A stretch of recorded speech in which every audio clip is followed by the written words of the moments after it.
Donc on va lire dans Romains chapitre 8. Je sais que je suis pardonné. Nous sommes pardonnés là. Merci. Mon cœur est léger maintenant. Romains chapitre 8, verset 28. On a déjà lu ce verset, on a relu encore, et on va le relire encore. Vous-même, vous le connaissez, je sais même peut-être que vous le connaissez par cœur. On va le relire. Il est dit ceci, Romains 8, 28, il est dit, nous savons du reste que toutes choses concourent au bien de ceux qui aiment Dieu, de ceux qui sont appelés selon son dessein. Amen. Donc, à travers ce texte, on a déjà vu deux messages. La première fois, on avait vu d'abord la certitude de cette promesse de Dieu. Donc l'apôtre Paul dit, nous savons. Je vous disais que notre vie chrétienne n'est pas une vie à peu près, n'est pas une vie au hasard, c'est une vie de certitude. Donc avoir de la certitude par rapport à notre passé, avoir de la certitude par rapport à notre présent, mais aussi avoir de la certitude par rapport à notre avenir.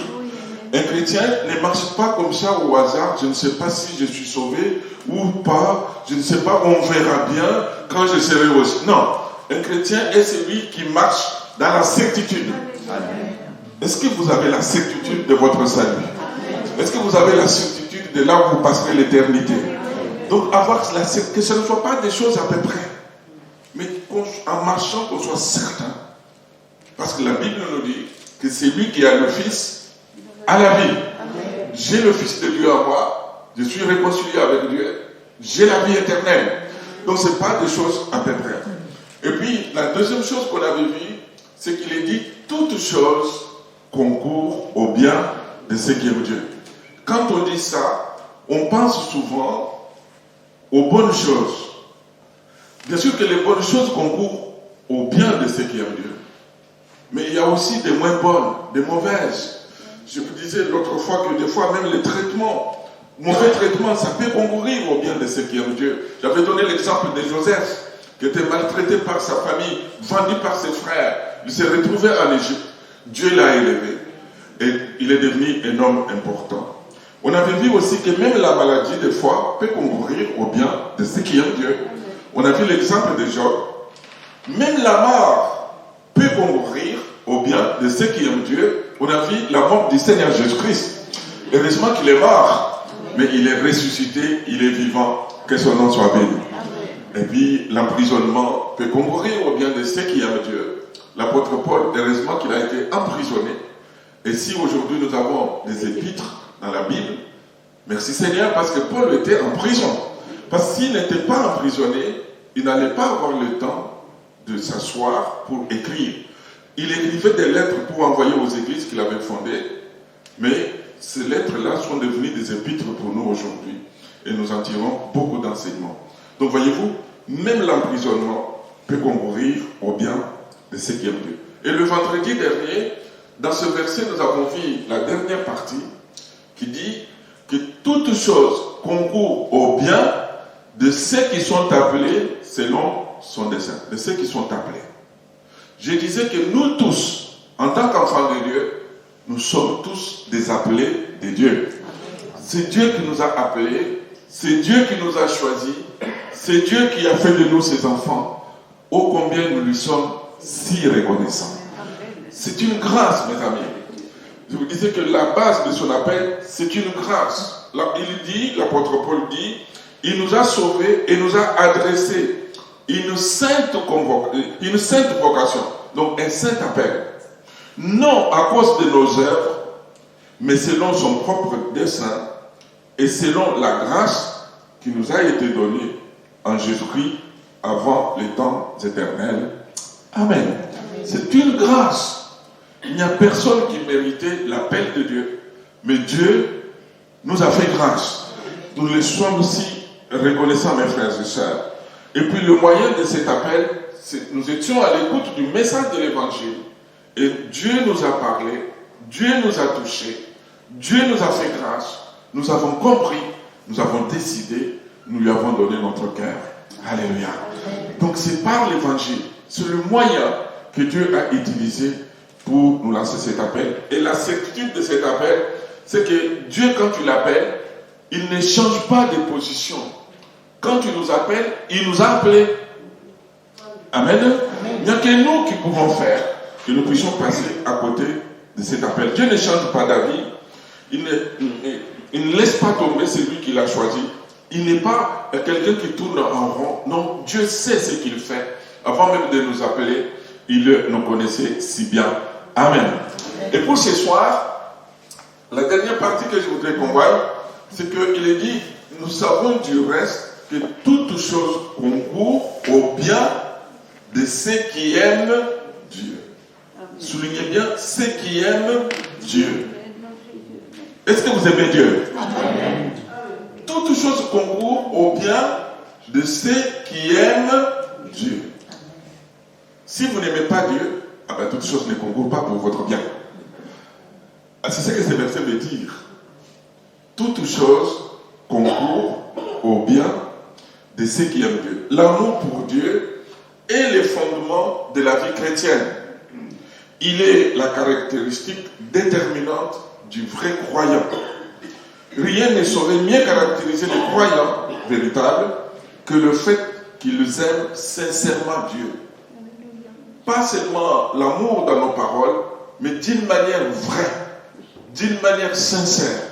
Aimer Dieu. Ici, l'apôtre décrit que cette belle promesse, cette merveilleuse promesse, pour la vivre, pour la posséder, il faut aimer Dieu. Parce qu'il dit, nous savons du reste que toutes choses concourent au bien de qui? De ceux qui aiment Dieu. Pour que toutes choses concourent à notre bien, il faut qu'à notre tour, nous puissions aimer Dieu. Les chrétiens sont ceux qui aiment le seul Dieu vivant et vrai, le Dieu des patriarches, le Dieu et Père de notre Seigneur Jésus-Christ. Donc, en tant qu'enfant de Dieu, en tant que chrétien, croyant, nous ne pouvons pas dire que nous sommes de véritables chrétiens si nous n'aimons pas Dieu. Non? Ça commence par là. Ça commence par là. Les gens qui ont été rachetés doivent aimer celui qui les a rachetés. Amen. Nous avons été rachetés de la vaine manière de vivre que nous avions hérité de nos pères. Amen. Notre destination était l'enfer. Mais Dieu nous a fait grâce. Amen. Amen. Non pas que nous étions meilleurs, des êtres pécheurs, misérables. Mais Dieu nous a fait grâce. Il nous a appelés. Il nous a aimés le premier. Donc, ce qu'il attend à notre tour, c'est que nous puissions l'aimer aussi. Amen. L'aimer de tout notre cœur, comme on va le voir plus loin. La vie spirituelle et éternelle commence à aimer Dieu. Bien sûr que notre amour n'est pas à comparer à son amour à notre égard. Notre amour à nous est un amour imparfait. Parce que c'est un amour humain. Mais c'est lui, d'ailleurs, qui dépose son amour dans nos cœurs. La Bible nous dit que l'amour de Dieu a été répandu dans nos cœurs par le Saint-Esprit de Dieu. Mais en tant qu'être humain, des vases d'argile, des vases des fois fragiles, on n'arrive pas, on ne peut pas aimer Dieu comme lui nous a aimés. Son amour est pur, son amour est vrai, son amour est sincère. Son amour, qu'on aille bien, qu'on aille mal, Dieu nous aime de la même manière. Mais nous, des fois, il y a des baisses de régime. Des fois, on est bien au top. Des fois, on est tout à bas. Des fois, ça fait comme ça des scies des dents. On est comme ça. Alors, aux yeux de Dieu, en lisant la Bible, et vous serez d'accord avec moi, aux yeux de Dieu, il n'existe que deux catégories d'êtres humains. Il y a ceux qui aiment Dieu et ceux qui haïssent Dieu. Il n'y a pas de place entre les deux. Soit on aime Dieu, soit on ne l'aime pas. Regardez avec moi dans le livre de Deutéronome, livre d'Exode, pardon, dans les 10 commandements, Exode chapitre 20. Exode chapitre 20, à partir du verset 5. Il donne ces commandements, dans les 10 commandements, il dit, tu ne te prosterneras point devant elles, et tu ne les serviras point, car moi, l'Éternel ton Dieu, je suis un Dieu jaloux, qui punit l'iniquité des pères sur les enfants, jusqu'à la troisième génération, jusqu'à la troisième et la quatrième génération de ceux qui m'haïssent. Vous le voyez? Et puis le verset 6 nous dit, et qui fait miséricorde jusqu'à 1000 générations à ceux qui m'aiment et qui gardent mes commandements. Amen. Donc voyez-vous, dans ces deux versets, le texte nous montre bien au verset 5 qu'il y en a qui haïssent Dieu. Je ne voudrais pas que ce soit votre cas ce soir. J'espère qu'il n'y a personne ici qui haït Dieu. Que ce ne soit pas votre situation. Et puis au verset 6, Dieu fait miséricorde jusqu'à 1000 générations à ceux qui l'aiment et qui gardent ses commandements. Merci Seigneur. Voyez-vous que le fait d'aimer Dieu et de ne pas l'aimer a des conséquences, pas seulement dans nos propres vies, mais même dans notre propre postérité. Pour ceux qui n'aiment pas Dieu, pour ceux qui haïssent Dieu, le texte nous dit que ton Dieu, je suis un Dieu jaloux qui punit l'iniquité des pères sur les enfants jusqu'à la troisième et quatrième génération. Mais quand on aime Dieu, alléluia, quand on aime Dieu, c'est jusqu'à 1000 générations. Le choix est clair, non? Vous aimeriez que vos arrière petits-enfants puissent tomber dans la malédiction à cause de vous? Non. Je pense que c'est le texte que j'aime bien apporter au groupe de jeunes. Pour leur dire, quand vous rentrez à la maison, dites à vos parents, s'ils ne craignent pas Dieu, s'ils n'aiment pas Dieu, vous leur dites, mais vous voulez que la malédiction tombe sur nous? Mais quand on vient au Seigneur, le Seigneur brise les liens, le Seigneur coupe ces liens-là, parce que quand quelqu'un est en Christ, il devient une nouvelle créature. Que le nom du Seigneur soit béni. Quel que soit ce que les parents avaient fait, lorsque nous venons au Seigneur, la chaîne est coupée. Parce que nous devenons la nouvelle créature. Et à partir de nous, Dieu peut accomplir des choses merveilleuses à travers nos enfants, à travers nos petits-enfants, arrière-petits-enfants, les arrière-petits-enfants. Dieu est capable de les bénir, que son nom soit béni. Vous vous rappelez qu'un jour, Dieu parle à Isaac, le fils d'Abraham. Il lui dit, mais je te bénirai à cause de ton père Abraham, mon serviteur. Cela confirme vraiment ce texte. Quand on aime Dieu, il y a des bonnes conséquences. Mais quand on ne l'aime pas, quand on l'hait, quand on vit loin de lui, le Seigneur peut punir, comme il l'a dit, jusqu'à la troisième et quatrième génération. Le Nouveau Testament est aussi clair sur le fait que ceux qui appartiennent à Dieu l'aiment, comme Paul nous les rappelle ici dans 1 Corinthiens chapitre 2 verset 9. Si vous voulez les regarder encore avec moi, 1 Corinthiens 2 verset 9, l'apôtre Paul dit ceci: mais comme il est écrit, ce sont des choses que l'œil n'a pas vues, que l'oreille n'a point entendues, et qui ne sont point montées au cœur de l'homme, des choses que Dieu a préparées pour ceux qui l'aiment. Amen. Ce verset me fait dire, je peux dire, que pour ceux qui aiment Dieu, il y a des choses que Dieu a préparées pour eux. Des fois, des choses qu'on n'a pas vues avec nos yeux, des choses qu'on n'a pas entendues avec nos oreilles. Mais parce que nous aimons Dieu, nous savons que ces choses-là existent et elles sont en réserve pour nous. Amen. Donc, le monde n'est pas que matériel, n'est pas que le visible que nous voyons. Le monde est aussi spirituel. Donc il y a des choses, mes amis, parce qu'on aime Dieu, parce qu'on le sert de tout notre cœur. Vous le servez, vous prenez sur votre temps, vous prenez sur votre argent, vous prenez sur votre énergie, vous le servez de tout votre cœur. Et toutes ces choses, vous les faites parce que vous aimez Dieu. Et je peux vous dire que ça ne sera jamais en vain que le nom du Seigneur soit béni. Mais jamais, mes amis. Voyez-vous, il dit, ce sont des choses que l'œil n'a pas vues, que l'oreille n'a pas entendues, qui ne sont pas montées au cœur. On ne sait même pas imaginer dans notre cœur. Mais ce sont des choses que Dieu a préparées pour ceux qui l'aiment. Alors aimons le Seigneur de tout notre cœur. De tout notre cœur, mes amis. Et l'apôtre Paul dira encore dans 1 Corinthiens 8, verset 3. Mais si quelqu'un aime Dieu, celui-là est connu de lui. Dites-moi un peu, est-ce que ceux qui ne connaissent pas Dieu, est-ce que Dieu ne les connaît pas? Oui, il connaît. Si, il les connaît. Mais ici, quand le texte nous dit, mais si quelqu'un aime Dieu, celui-là est connu de Dieu, c'est que Dieu le connaît d'une manière particulière. C'est une manière de le prendre en charge, en fait.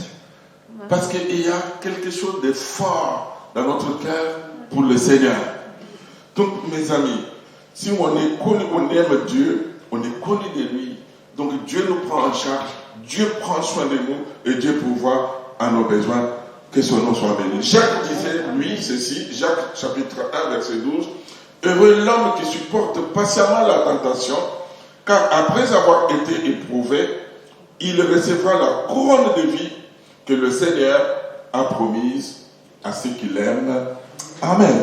Amen. Il n'y a que ceux qui aiment le Seigneur qui auront la couronne de vie au ciel.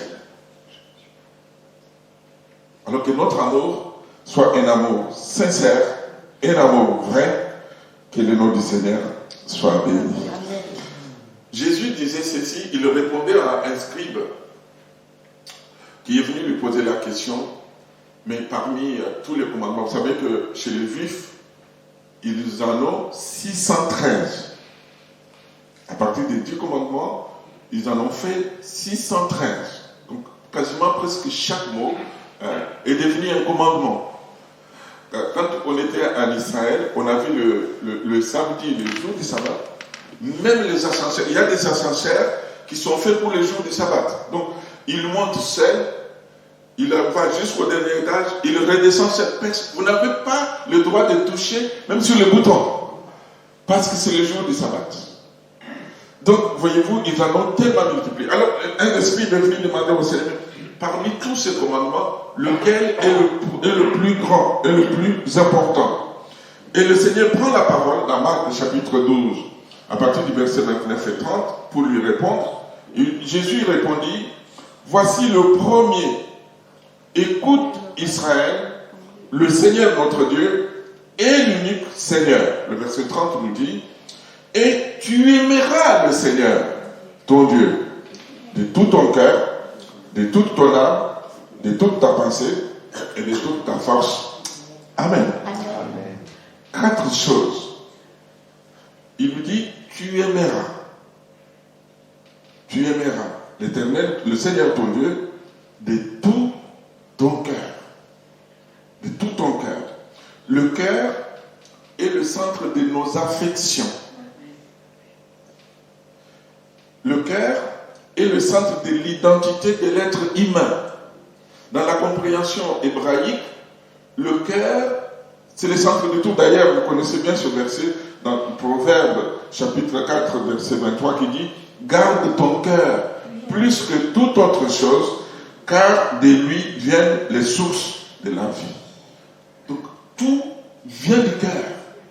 On pense avec notre cœur, on parle avec notre cœur, on réfléchit avec notre cœur.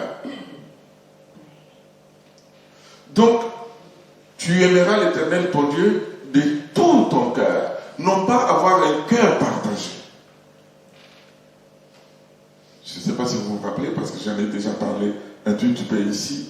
Parmi nous ici, pour ceux qui sont mariés, qui aimerait partager son mari ou sa femme avec quelqu'un d'autre? Personne. Alors si nous, les êtres humains, on n'aimerait pas partager, est-ce que Dieu, lui, il est obligé de partager notre cœur avec quelqu'un d'autre? Non. C'est pour ça qu'il dit, tu aimeras l'Éternel, ton Dieu, de tout. Donc, avec ton cœur entier. Non pas un cœur partagé. Que nos cœurs, mes amis, appartiennent totalement au Seigneur. Que nos cœurs puissent glorifier seulement Dieu. L'amour pour Dieu doit découler de la partie la plus profonde de notre être. C'est notre cœur. De tout notre cœur. Pas de cœur partagé. Et Dieu voit nos cœurs. Et Dieu connaît nos cœurs. Vous connaissez ce verset qui nous dit que l'homme regarde à ce qui frappe les yeux, Mais l'Éternel, lui, regarde au cœur. Donc Dieu connaît notre cœur. Alors il faut que ce que j'ai dit, il faut que ce que j'ai fait corresponde exactement à ce qui est dans mon cœur. Et ce qui fait vraiment un chrétien, ce n'est pas forcément ce qu'on voit à l'extérieur. Ce qui fait la vie chrétienne, c'est ce qui est là-dedans. Là où Dieu voit, ce que personne ne voit. C'est ça qui fait vraiment qu'on est enfant de Dieu. Si là c'est rempli, d'ailleurs c'est avec raison que Jésus disait que c'est de l'abondance du cœur que la bouche parle. C'est de l'abondance de notre cœur. Sinon, je peux essayer de parler comme un chrétien, d'agir comme un chrétien, même essayer de ressembler à des chrétiens. Mais si au fond de moi, mon cœur n'est pas vraiment clair auprès du Seigneur, ben, tout ça, c'est rien. Je peux avoir une bonne religion, me conformer à certaines choses, mais si mon cœur n'appartient pas au Seigneur totalement, donc je passe à côté de l'essentiel. C'est pour ça d'ailleurs que quand quelqu'un vient au Seigneur, qu'est-ce que le Seigneur fait? C'est Ézéchiel 36, 26 qui nous dit, il nous dit, je vous donnerai un cœur nouveau. Donc depuis la mort de Jésus-Christ, quand quelqu'un vient au Seigneur, le Seigneur fait une opération. Vous comprenez bien spirituellement.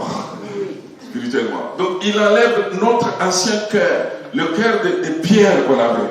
Et il prend le cœur de Jésus. Il nous met à la place. C'est pour ça que le chrétien a les sentiments qui étaient en Jésus-Christ. Le chrétien fait des choses comme Jésus-Christ. Parce que le cœur qui bat dans notre poitrine n'est pas seulement notre cœur qu'on avait avant, mais c'est le cœur de Jésus-Christ qui est à nous. Merci Seigneur. Et pour cela, si on a ce cœur-là, on peut vivre la véritable vie chrétienne. On peut être vrai les uns avec les autres. Amen. On ne vit pas dans les faux semblants. Vous vous rappelez, je vous avais donné cet exemple d'un couple, André et Marie. Je ne sais pas si vous vous rappelez. C'était en 2016, on venait d'arriver. Ce couple avait leur garçon, je ne me rappelle plus le nom. Allez, je vais l'appeler Julien. Ils avaient leur garçon qui s'appelle Julien. Et Julien, juste à côté de sa chambre, au premier étage, ses parents étaient au rez-de-chaussée. À côté de sa chambre, au premier étage, il y avait un grand poirier. Alors qu'est-ce que Julien faisait? Comme ses parents ne voulaient pas qu'il sorte trop la nuit, alors il ouvrait sa fenêtre, il mettait le pied sur le poirier, il descendait. Donc la porte était toujours fermée, mais lui il avait ouvert sa fenêtre, il était sorti, il est parti jouer avec ses copains. Et puis pour revenir, c'était pareil, il laissait sa fenêtre ouverte, il montait par les poiriers, et puis comme le poirier ne donnait pas de poires, puis un matin, le papa de la famille André, il dit à sa femme Marie, mais comme cet arbre ne donne pas de fruits, on va les couper. Parce qu'il est là, il utilise la terre inutilement. Alors, Julien qui a entendu ça, les soirs, il est sorti par la fenêtre. Il est allé dire à ses copains, je crois que bientôt je ne viendrai plus jouer avec vous. Et ses copains lui disent, mais pourquoi? Il dit, oui, parce que mon père va couper l'arbre. Je ne saurais plus descendre par la fenêtre. Je dis, ah bon, alors qu'est-ce qu'il faut faire? Alors ils sont allés, sans se rendre compte que l'arbre était le poirier. Qu'est-ce qu'ils ont fait? Ils disent, donc ton père veut couper l'arbre parce qu'il ne porte pas de fruits. Mais on va donner du fruit à l'arbre. Alors ils sont allés, ils ont acheté des pommes. Ils sont venus la nuit suivante, ils ont attaché des pommes partout sur l'arbre. Alors quand les jours suivants, le matin, André se réveille, il regarde à l'arbre, il y avait des fruits partout. Il appelle sa femme, il dit, Marie, viens voir. Viens voir. L'arbre a porté des fruits. Il dit, ah, mais c'est un poirier que nous avons. Comment expliquer que ce sont des pommes qui sont sur les poiriers? Donc ça tenu pendant quelques temps. Mais comme ce n'était pas les vrais fruits de cet arbre, ils ont commencé à tomber les uns après les autres. Amen. Amen. Pour que le poirier porte des poires, c'est ce qui est normal. Mais un poirier ne peut pas porter des pommes. Nous, en tant qu'enfants de Dieu, nous sommes appelés à produire les œuvres de notre Seigneur. Amen. Amen. On peut essayer de faire des choses, mais nous avons besoin de laisser Dieu nous toucher au plus profond de notre cœur. nous transformer au plus profond de notre être. Et quand tu nous touches, mes amis, ça change tout. Amen. Amen. Tu aimeras l'Éternel, ton Dieu, de tout ton cœur. Et puis, deuxièmement, de toute ton âme, je vais aller vite. De toute ton âme. L'âme est le centre de notre volonté. C'est là où siègent nos sentiments, donc l'amour et la haine, la tendresse et le rejet, etc. C'est là aussi où siègent nos émotions, la joie, la peine, la tristesse, la paix, la colère. Toutes ces choses siègent dans notre âme. Alors pour faire la volonté de Dieu, nous avons besoin d'avoir une forte volonté. Parce que ce n'est pas toujours facile. Quand il y a la volonté de Dieu devant nous, à côté, il y a la volonté de notre famille. De l'autre côté, il y a la volonté de nos amis. Des fois, ce n'est pas évident. Nous avons besoin que Dieu nous aide pour faire vraiment la volonté de Dieu avec toute notre âme, c'est-à-dire accomplir seulement ce que Dieu fait, que ça soit prioritaire pour nous. Le Seigneur Jésus-Christ était comme cela. Il faisait toujours la volonté de son Père. Il dira même que ma nourriture est de faire et d'accomplir la volonté de celui qui m'a envoyé, que son nom soit béni. Donc que Dieu nous aide, mes amis, que nous puissions rechercher, comme dit l'apôtre Paul au Romains chapitre 12, verset 2, il dit, ne vous conformez pas au siècle présent, mais soyez transformés par le renouvellement de l'intelligence, afin que vous discerniez quelle est la volonté de Dieu, ce qui est bon, agréable et parfait. Amen. Quand on est dans la volonté de Dieu, même si on passe par des secousses, on passe par des tempêtes, on est en paix quand même, parce qu'on sait que c'est Dieu qui a permis que je passe par là. Amen. Parce qu'on sait qu'on est dans la volonté de Dieu. Et ça nous apaise. Oui, ce n'est pas parce qu'on est dans la volonté de Dieu que ça va baigner, que ça va couler tout seul. Non. Même dans la volonté de Dieu. Dites-moi, Jésus était dans la volonté du Père, non? Mais est-ce qu'il n'a pas souffert la croix? Et il a fallu qu'il puisse obéir jusqu'au bout. Mais comme il était dans la volonté du Père, il a persévéré et il est allé jusqu'au bout. Gloire au Seigneur. Jésus, il disait d'ailleurs, ceux qui me disent Seigneur, Seigneur, n'entreront pas tous dans le royaume des cieux, mais seulement celui qui fait la volonté de mon Père qui est dans les cieux. Amen. Puissions aimer Dieu de toute notre volonté. Que nous puissions aimer Dieu de toute notre âme. Et puis, de toute notre pensée. De toute ta pensée, dit l'Écriture. La pensée englobe bien sûr la volonté, les intentions et le dessein. Mais ce qui m'a interpellé quand je préparais cette méditation, j'ai regardé dans Deutéronome chapitre 6, versets 4 et 5, où Jésus a pris la réponse qu'il donne à ses scribes. Mais dans le livre de Deutéronome, le mot pensée n'y est pas. Mais ici, Jésus l'ajoute. Jésus l'ajoute ici. Tu aimeras l'Éternel ton Dieu de tout ton cœur, de toute de toute ton âme, de toute ton âme et de toute ta pensée. Ta pensée. Alors qu'est-ce que le Seigneur voulait nous laisser comprendre? En réalisant bien, j'ai compris que Jésus établit un lien très important entre la nécessité d'aimer Dieu et les sièges de nos pensées.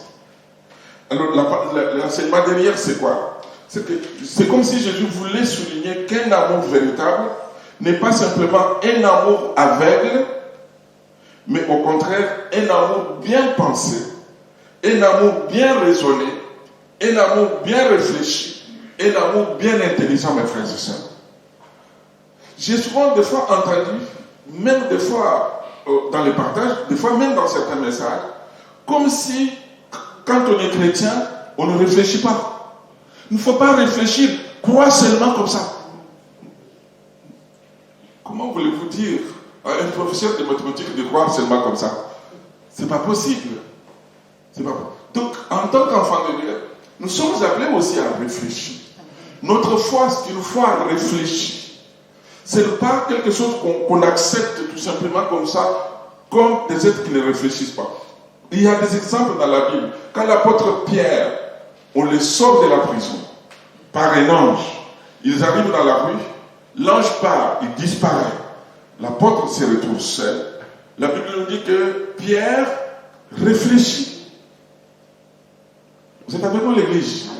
Oui, la Bible nous appelle, Dieu nous interpelle. Il veut que l'amour que nous avons pour lui, que ce ne soit pas un amour avec, mais que ce soit un amour réfléchi, que ce soit un amour raisonné, que ce soit un amour intelligent. Donc aimer Dieu, sachant bien qu'on l'aime. Pourquoi on l'aime? Amen. Donc Jésus ne voudrait pas que notre foi soit une foi simpliste.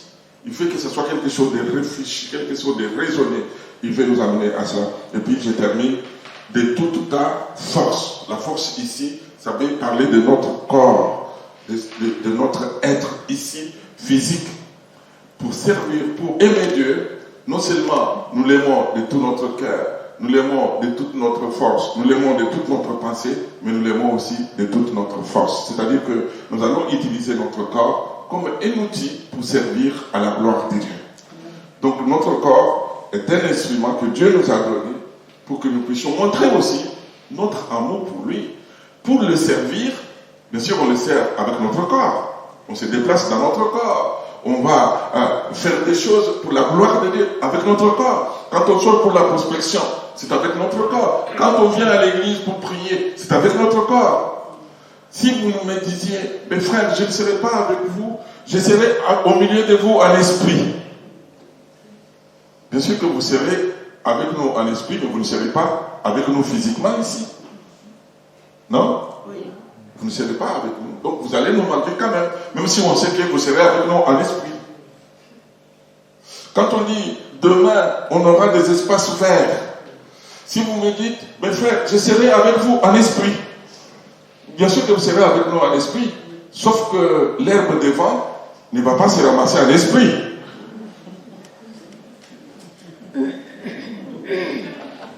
Non? Ben, vous serez avec moi en esprit, c'est sûr.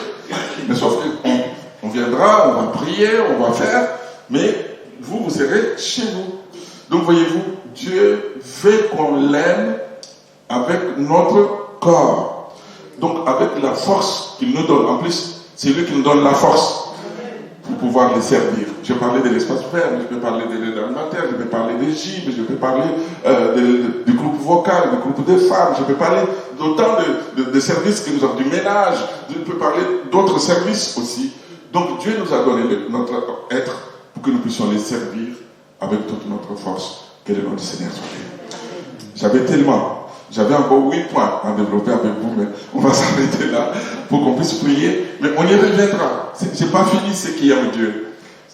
D'ailleurs, j'étais là dans la bonne partie d'introduction, mais on regardera ensemble d'autres textes. J'avais 8 points là à voir. Quand quelqu'un aime Dieu, l'amour sincère amène la personne à désirer ardemment communier avec le Seigneur. L'amour sincère amène la personne à compter sur sa puissance divine pour protéger. Donc il y a tellement de choses qu'on regardera aussi dans la suite. Mais pour ce soir, on va s'arrêter là. On va prier ensemble notre Dieu et notre Père.